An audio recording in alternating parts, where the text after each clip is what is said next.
My name is Tim Dulle. I just completed my PhD in the Department of Theology at Fordham University in the Bronx. I'm a scholar of Roman Catholicism, especially in the post-Vatican II period. My research is mostly focused on the question of how Catholic identity shifted in light of the history of the Council and its teachings and the conflicts that came up after it. I've focused mostly on the American context so far, and topically, my research is focused mostly on the question of religion and social justice, religion and art, and the question more recently of religious disaffiliation. What does it mean that individuals used to normatively belong to religious traditions, and now I would say most young people develop their religious identity in more of a DIY fashion. So my interest in these topics mostly comes out of my own lived experiences, right, as is true for most scholars. When I went to college, I did my undergraduate at Rockridge University in Kansas City, Missouri. And while I was in college, I interned with the National Catholic Reporter. So working at this newspaper gave me a real sense of the vibrancy of Catholic life, right, of how many different questions are being disputed in the church currently, and this sense of how the history of Vatican II and 20th century Catholicism has grown and changed into the 21st century. In college, I also spent a lot of time with social justice organizations like the Catholic Worker. I went to the Ignatian Family Teach-In for Justice for many years, and I was a Catholic Studies minor. So these experiences and this scholarly lens I had on it as I decided to go to graduate school, my question really became, how have all these contexts come to be, right? I know when I'm reading about Catholics in 1952, that their Catholicism looks a lot different than what I'm seeing. So my question is, how did that change over time happen?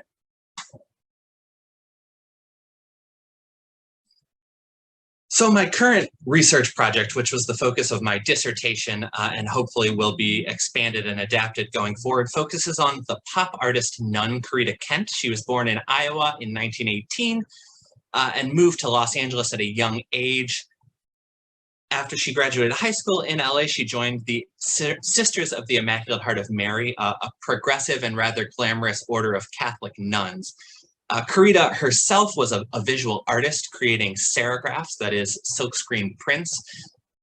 And in 1962, she started to make pop art. So she was really, I would say, a luminary of progressive Catholicism in the 60s. She was friends with Daniel Berrigan and that circle of Catholics. In 1968, she left her religious order and the Catholic Church and moved to Boston and continued her career as an artist and as a nun, an N-O-N-E. So my research is trying to tell a story through a lens which has never been used before, really. A lot of work has been done on Corita in the past 15 years in the field of art history, but not much has been done in our guild, right, in the Catholic History or Religious Studies Guild. And so I think that's a good project to take on, narrating, in a sense, how she went from a nun to a nun, right, and how she used the resources of Catholicism and synthesized them with American culture to create these award-winning works of art.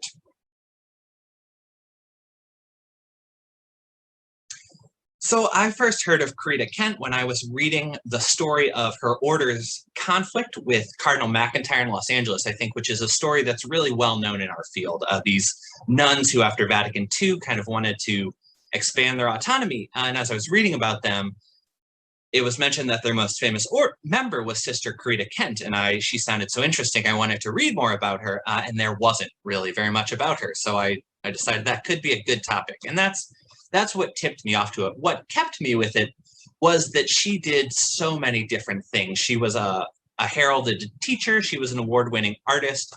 She was an effective activist. And then, as I said a minute ago, she had this really fluid religious identity. And so the project really let me cover a lot of ground, is what attracted me to work on it as my dissertation topic. But I don't want to sell it short. It was also just fun. It's a fun topic to study and write about Corita Kent. And so that's how I came to it and why I decided to kind of keep going with it. And it eventually became my dissertation. I think probably the most logical primary source to share would be Corita's own artwork, which really developed over time in a way which is very indicative both of her evolution as an artist and of her evolution as a Catholic, and then as a not Catholic, whatever we want to call her spiritual identity after 1968. So she first learned to make serigraphs, which is the technical name for these silkscreen prints, when she graduated from the University of Southern California in 1951. Her early work was very biblical, but it was very colorful. So you can see this one from 1955, which illustrates the Pentecost story. We can see her use of text, which would be characteristic throughout her career, her use of bright colors, and a little bit of figurative imagery. But the overall effect here is to, I would say, immerse the reader viewer in the story or the biblical narrative of Pentecost in a way which you might not get just from cracking open the Bible. Into the 1960s, when she started making pop art, her work has many similarities, but it is clear that her perspective has changed. This work from 1964 is called The Juiciest Tomato of All. It might be somewhat surprising, but I would argue that this is actually an icon of the Virgin Mary. The text, which is very small, but if you could read it, it says, "It is not desecration to suggest that Mary is the juiciest tomato of them all." And she did get into hot water for this. The Archbishop of Los Angeles basically tried to censure her and asked her to stop making artwork. But it's very characteristic that she took the abundance that she saw in post-war Los Angeles and channeled it into new spiritual expressions, addressing old subject matter, right, such as devotion to the Virgin Mary. And then after 1968, her work takes even another turn towards political graphics. Part of this is technological, part of it was just new experimentation as an artist, but she was actually able to incorporate pictures and images. And in this one from 1969, she captures pictures of her good friend Philip and Daniel Berrigan in the Catonsville 9 action when they burned Vietnam draft cards to protest what they saw as an unjust and immoral war. And then I would say she calmed down a little bit after 1968. She took her work in a more contemplative direction. A lot of the overt protest material was gone from her work. And really she turned inward in a way which some would criticize her as stepping back from the cause of social justice, but she had really been through a lot in her life. And so she took the last 18 years of her career really to examine herself. And as I argue in my dissertation, her spirituality took an inward turn, such that by 1983, she has texts drawn from James Joyce, right, the arch modernist. This text comes from the hero of Portrait of the Artist, Stephen Dedalus, this well-known figure who refused to continue with the Catholic Church, right, in a way which is reminiscent of Corrida's own life. So this journey from nice Bible reading Catholic nun in the 1950s through culturally celebratory pop artist in the early 60s to activist artist in the late 60s, and finally to contemplative modernist artist in the 80s, I think is what makes her so fascinating.